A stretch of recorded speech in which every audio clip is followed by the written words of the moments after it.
बिस्मिल्लाहिर्रहमानिर्रहीम। Chapter number हम 10 शुरू कर रहे हैं। इनकम स्टेटमेंट और balance sheet with adjusting entries. अब एडजस्टिंग एंट्रीज़ हमें कैसे पता चलेगा कि इनको रियल अकाउंट के थ्रू करना है या नॉमिनल के थ्रू करना है, तो उसकी सीधी सीधी निशानी है। ये हमारे पास ये अनएडजस्टेड ट्रायल बैलेंस दिया गया है। ये डेबिट साइड है आपकी और ये क्रेडिट है। डेबिट साइड पर आपके एसेट्स होते हैं, एक्सपेंसेस होते हैं और ड्राइंग्स होती है। क्रेडिट साइड पे आपके पेबल्स होते हैं, रेवेन्यू होती है और कैपिटल होता है। ठीक है जी, ये आपने जहन में रखें। At the end of the accounting year the following information is provided. Salaries accrued but not recorded. ना इसका रियल के तहत कोई ताल्लुक होता है, ना ही नॉमिनल के तहत। जो पेबल या रिसीवेबल होगा उसका ना नॉमिनल अकाउंट के साथ ताल्लुक होता है, ना रियल के तहत। यानी कि उसको हम नॉर्मली एंट्री करते हैं जैसे रियल की जाती है, यानी कि उसकी कोई निशानी नहीं है, उसकी कोई पहले से एडवांस वसूली या एडवांस पेमेंट वाली बात नहीं है। ठीक है जी।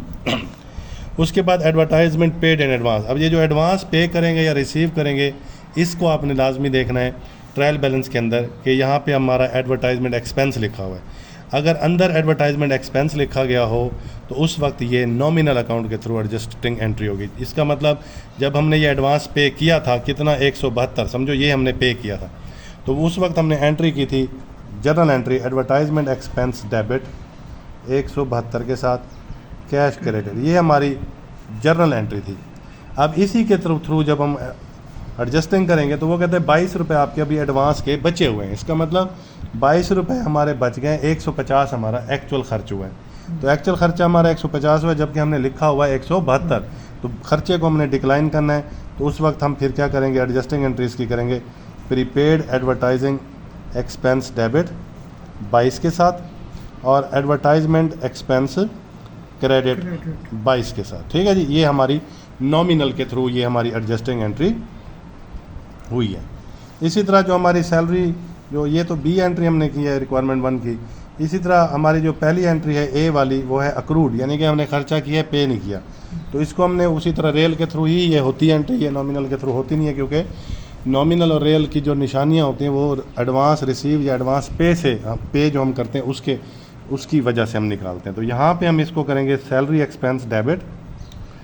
कितना डेबिट करेंगे जी, 60 पेबल है जी, क्योंकि अक्रूड है ना, पेबल क्रेडिट 60। ठीक हो गया।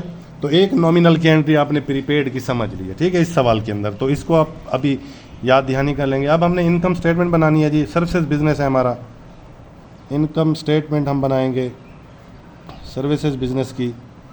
पीरियड हमारा 31 दिसंबर है जी, XYZ साल नहीं दिया गया, तो आप इसको कॉलमर शेप के अंदर बनाएंगे। यहाँ पे आपने लिख देना है पर्टिकुलर,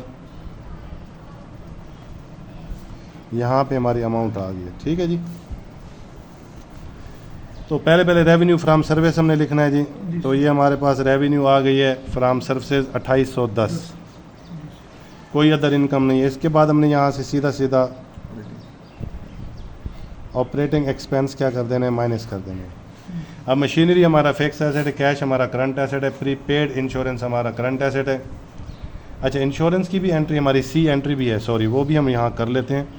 इंश्योरेंस स्टिल अनएक्सपायर्ड, तो यहाँ पे आप देख लें हमने लिखा हुआ है प्रीपेड, इसका मतलब ये रेल के थ्रू हुई थी। अगर अंदर इधर प्रीपेड हो तो वो रेल के थ्रू, जब हमने अदायगी की होगी तो उस वक्त हमारी एंट्री थी prepaid insurance debit cash credit. रकम कितनी थी जी, 340। ठीक है। इसी तरह जब हम इसकी एडजस्टिंग करेंगे तो हम एंट्री करेंगे insurance expense debit prepaid insurance credit. अब एडवर्टाइजमेंट को देखें, उधर हमने नॉमिनल के थ्रू किया था, प्रीपेड को डेबिट किया था, एडवर्टाइजमेंट को क्रेडिट किया था, जो बचा हुआ पोर्शन था। इधर हम इंश्योरेंस एक्सपेंस को डेबिट कर रहे हैं, प्रीपेड को क्रेडिट कर रहे हैं, वो पोर्शन जो एक्सपायर हो चुका है। इंश्योरेंस स्टिल अनएक्सपायर्ड 120 है, तो टोटल थी 340। तो 120 हमारी खर्च नहीं हुई, तो 220 हमारी खर्च हुई। यहाँ पे हमने वही लिखनी है जो 220 हमारी खर्च हुई है, वहाँ पे हमने वो लिखनी है नॉमिनल में जो हमारी बची हुई है। ठीक है, ये फ़र्क है एडजस्टिंग एंट्री का और इसका, नॉमिनल का और रियल का। ठीक है जी। ये एसेट से रिलेटेड, इसी तरह आमदनी से अपना लायबिलिटी से रिलेटेड भी आ जाती है। अब आपने यहाँ पे क्या लिखना है, सैलरी एक्सपेंस लिख लें आप पहले, वो जो एडजस्टिंग एंट्री है 60। इंश्योरेंस एक्सपेंस लिख लें आप, इंश्योरेंस एक्सपेंस आपका कितना हुआ है जी, 220। एडवर्टाइजमेंट एक्सपेंस लिख लें। ठीक है जी। अब एडवर्टाइजमेंट एक्सपेंस कैसे लिखेंगे, 172 में से ये जो 22 हमारी एडवर्टाइजमेंट एक्सपेंस क्रेडिट हुआ है वो क्रेडिट वाला नफ़ी कर देंगे, ठीक है।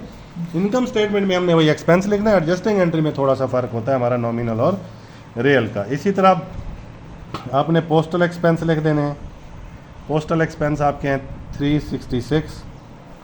इसी तरह आपने सैलरी एक्सपेंस, सॉरी हम पहले लिख चुके थे, एडजस्टमेंट भी थी तो इसको मैं तसीह कर देता हूँ, 622 जमा 60 हम करेंगे तो ये 682 बन जाएगा, ठीक है जी, ये 682 हम कर देते हैं। इसी तरह और कोई अखराजात हमारे सॉरी नहीं है, तो ये हमारे आ जाएंगे जी टोटल ऑपरेटिंग एक्सपेंस 682 जमा 220,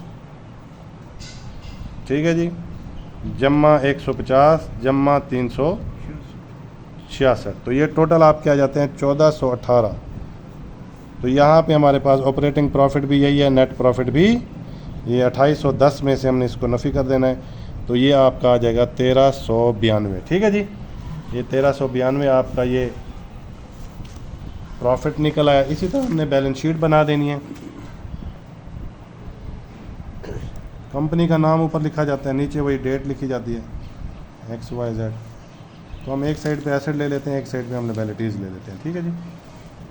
यहाँ पे आपके एसेट्स आ गए, अमाउंट, यहाँ पे आपकी लायबिलिटीज़ आ गई। लायबिलिटीज़ मतलब इंटरनल और एक्सटर्नल।